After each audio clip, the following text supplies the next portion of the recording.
রাধা গোবিন্দ কি সে বৃন্দাবনে এই বৃন্দাবন সম্বন্ধে দুটো কথা আপনাদের কাছে বলে যাই। দেখো তো কৃষ্ণ নাম শোনার মতো লোক নেই। যেসব নাম দেখো না বাইরে সিরিয়াল হচ্ছে তার কাছে সব বসে আছে। এই কৃষ্ণ কথা হরি কথা শোনার মতো লোক নেই। সেইটাই দেখছি, কারণ এই যে হরি কথা কৃষ্ণ কথা কাকে বলবেন, কে শুনবে? যাকে বৃন্দাবন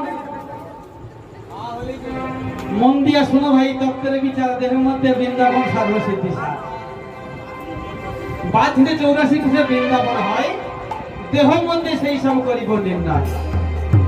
অথাই কই তবে সমদিয়া মন নিত্যানন্দময় স্থান বৃন্দাবন। 82 কোষে বৃন্দাবন হয়, দেহের মধ্যে সেই সব করিব নির্ণয়।